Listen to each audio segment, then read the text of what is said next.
My name is Sherman E. Wright, and I'm from Franklin, West Virginia. And I was born October 9th, 1953. My mother's name was Dorothy May Wright, and my father's name was Charles Sky. Well, my mother was originally from here, but my mom met my father in Harrisonburg when she went to school over there. Because back at that time, black and white people couldn't go to school at the same time, but she had to go all the way to Harrisonburg to go to school. My grandparents were Sherman Wright and Margie Wright. I didn't know much about them because they lived in Virginia, What part of Virginia? Harrisonburg. Okay. That's where my mom went to school at. She went to school at Lucy Sims School because that's the only school at the time that the blacks could go to. I come into it on the day I was born. When did your ancestors come here?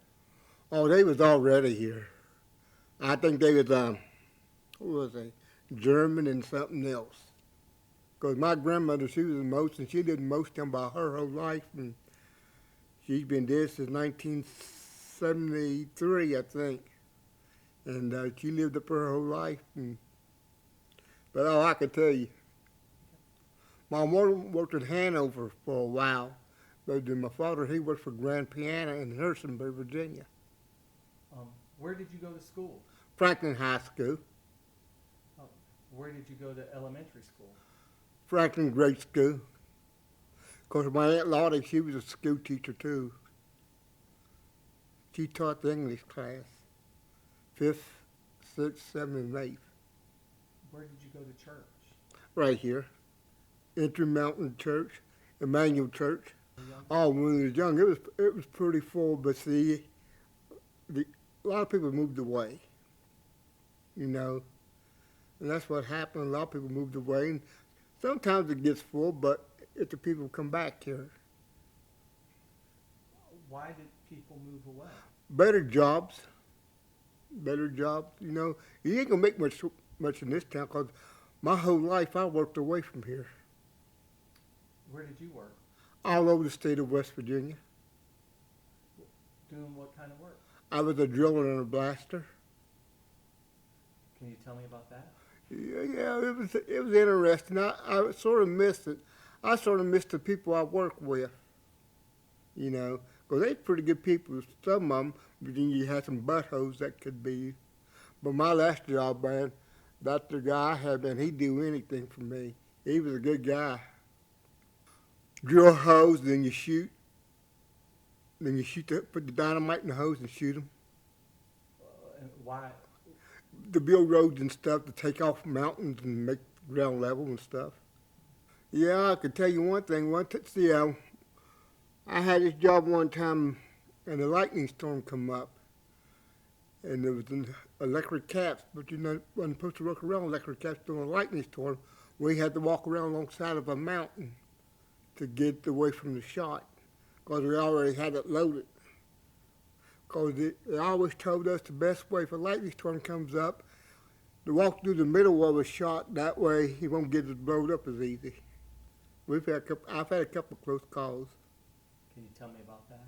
Well, one time I was working with this blaster, and we were working over around in Virginia, and put the shot off.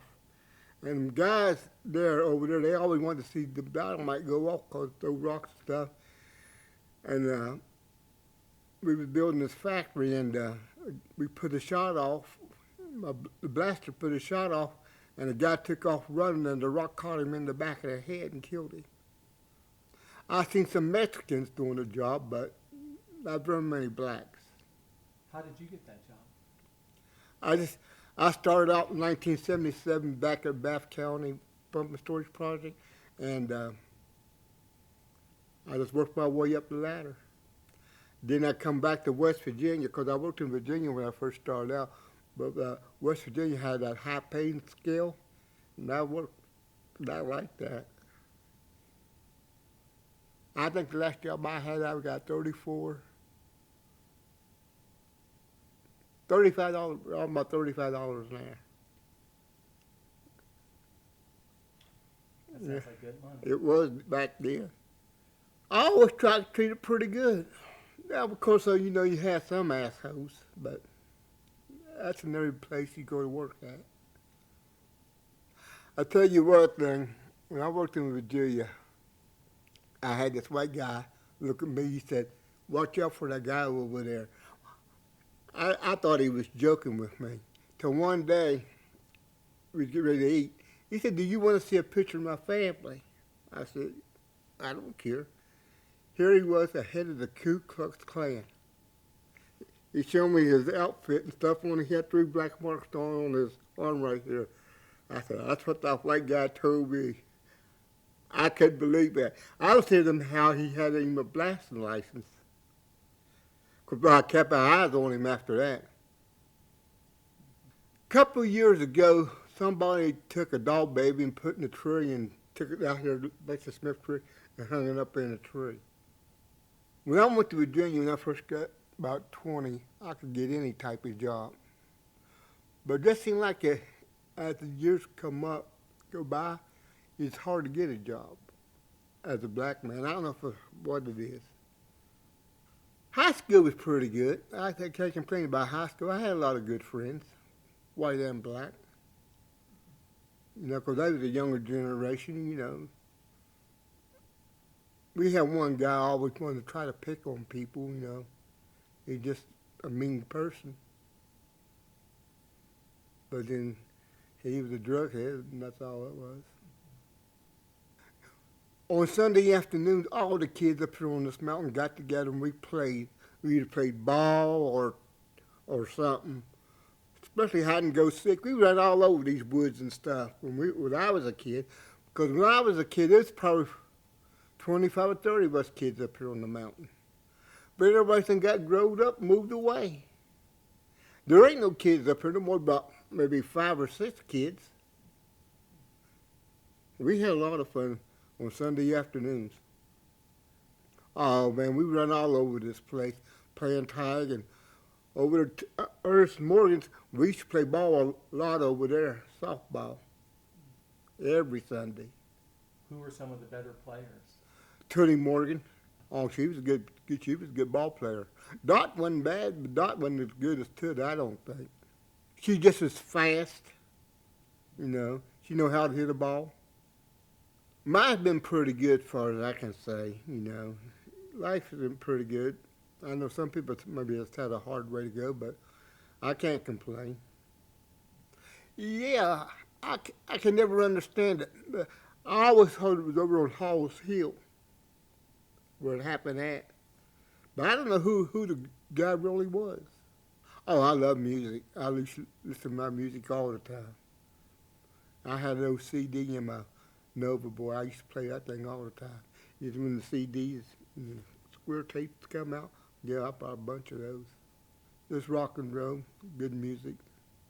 Oh, Bo used to play there, and not Clarence, but a lot of them guys from Motown used to play a lot of instruments. I could never play nothing. Guitar, drums, and an organ. I tried to play the latest music at the time that it was, you know. It was pretty good. They weren't the best, but they was good. A little bit. I haven't been to Motown for years, you know. But now they just DJ nowadays. They got DJs and all this. Because a lot of those guys have died off or left the area, you know. We used to raise hogs when I was in high school. That was pretty good because, you know, at that time you used to, when you got the garbage, you had to recook it again. You had to have it boil at a certain temperature for 1 hour, I think 220 degrees. Well, a lot of people just shoot the hog in between the eyes. Then once the hog's dead, then they take a knife and stick it in the hog to let out all the blood. Then what they do, they find a way to raise the hog up using chains and stuff. And they have these big drums, they stick the hog down in the drum. So when they pour the hog in and out, they can scrape the hair off the hog. And then once they got the hog clean, some people take a torch and go over the hog, you know, clean all the hair off of that. like that. Then once that's done, they just gut the hog. Then they just start separating the lard and all that, the tenderloin and all that. We used to, me and my uncle, we used to bring the lard, and we was at the house one winter, that's been years ago. We were rendering some lard. He accidentally put a hot grease on my hand, but it never did blister. 'Cause a lot of people put it in the deep freezer, they put it in bags and stuff, put it in the deep freezer, and remember you want something, or you want a piece of meat, they take it out maybe a couple hours earlier, let it thaw out, and I just more or less seen deers, but I know there's a couple bears around here. Because Homer Moe says he has seen them. My wife said she's going to work one morning and she seen a bear out there on that real sharp turn over there. There's a lot of turkeys around here. Well, when I was a kid, we used to have this cat sound like a woman. They said it was a bobcat. That's how it screamed, but I never really seen it. Yeah, a lot of people around. Both my cousins was in Vietnam. I think Geneva's brother, he was in Vietnam too. But they would never talk about it. There was one I always wondered about. Years ago, there was a guy by the name of Lloyd Anderson. The way he died was suspicious. He supposed to die in his car, and they said it was carbon monoxide, but I don't believe that. That's been years ago. There was something else that happened that time that I don't know, it just was suspicious to me. When I was 16 and 17 years old, Ed, I used to be all over the place, Ed. My mom used to give me hell because I was the type of person, I hung by myself a lot. I'd be 10 or 11 o'clock at night, I would go out and start running around. I'd go all over the place. It didn't make no difference. I had my own car and everything. We used to go to where it's called Harper's. And a lot of drunks go up there because I didn't drink at that time. I didn't take my first drink until about 22 years old. Yep, I feel comfortable all over the place. I went to Kaiser, Moorefield, Petersburg. I'd go any place. It's a nice community. Everybody knows everybody. I don't think we've ever had any problems here on the mountain with anybody. Nobody. Everybody gets along pretty good. Once in a while, somebody get drunk or say some dumb shit, but that's about it. It wasn't like years ago. A lot of these guys, they would get drunk and stay drunk for a couple of days and do a bunch of dumb stuff. But that's been years ago. Can you tell me a memory about being in this church when you were a boy? Oh yeah, the Christmas thing. Everybody had a Christmas piece. Yeah, I used to get so nervous when I said that Christmas piece. I used to stutter sometimes. Boy, but like I said, that was years ago. But they don't celebrate Christmas like they used to here. When we was kids, this church would be full. Like I said, people moved away in peace. That's what it is. Because I look at the news, like I tell my wife, I don't understand how them people live on top of each other like that. We lived over here at one time. I told her, I just can't take this because I said, I'm tired of walking down my front door, being in somebody else's front door. I don't like that, living up on each other like that.